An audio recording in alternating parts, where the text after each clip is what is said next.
Hello guys, may bibilin nga po pala kami kaya hiniram muna namin tong tricycle kay Papa kasi nga day off naman siya ngayon. So, ayan siya po ang nagmamaneho. Guys, napaka-pogi ko talaga. Tamang drive lang ako sa Gedli. At kasama ko aking darling na napakaganda. Ayan nga po pala siya. Ayan, tamang drive po ako dyan. Kasama ang aking darling na nasa likod. Tamang video po siya dyan ng aking pagdadrive. Ayan guys, hiniram po nga po pala sa papa ko yung tricycle para may magamit po kami. Ayan po. Eto na nga po pala kami sa Best Buy. Ayan. Diyan po kami mamimili at ayan po ang mga appliances nila. Napakadaming mga mabibili dito sa Best Buy. Yan, may mga tsinelas pa po at sapatos. At ayan, mga ilaw. Yan guys.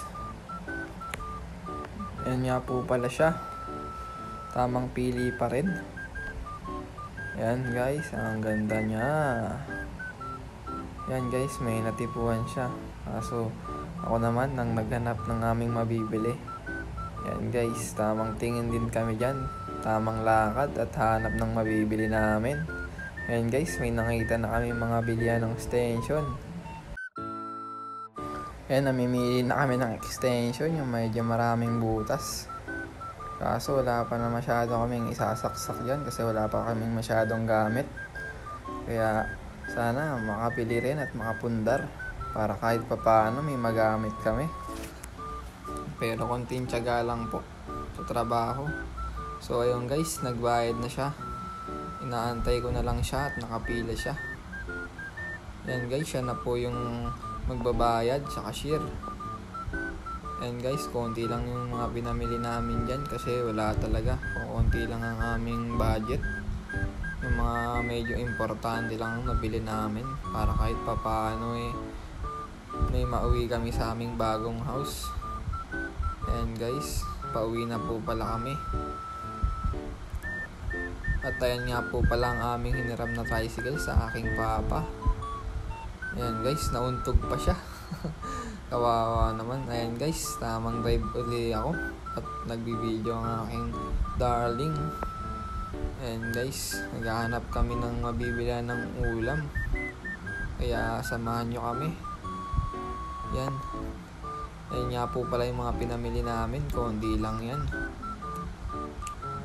Ayan guys, mga pilahan ng tricycle. Ganyan nga po pala ang trabaho ng papa ko sa mga hindi nakakaalam dyan. Pero dyan nga po pala kami niya nabuhay ng aking kapatid. At ayan nga po pala ang aking darling. Gutom na siya kaya nakasimangot na siya guys. Ayan guys, napakaganda pa rin. At ayan nga po pala, nanghingi si tatay kaso nabigyan namin kaso hindi ko po na-video, naputol ko. Ayan guys, pauwi na po pala kami. Ayan guys, pauwi na nga po pala kami gamit ang tricycle. Kaya guys, hanggang dito na lang po muna. Maraming salamat po sa mga sumusuporta sa amin at sumasabay-bay.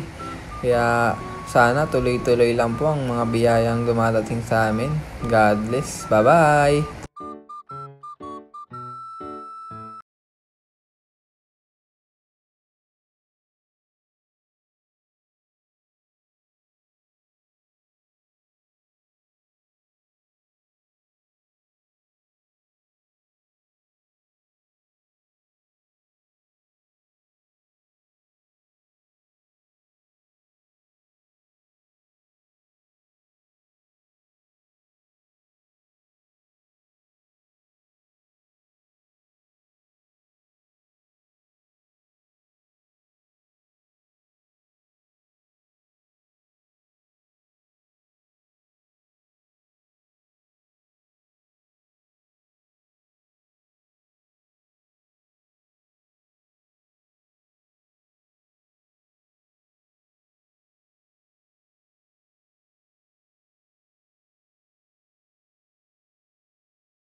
Ito na nga po pala ang finished product.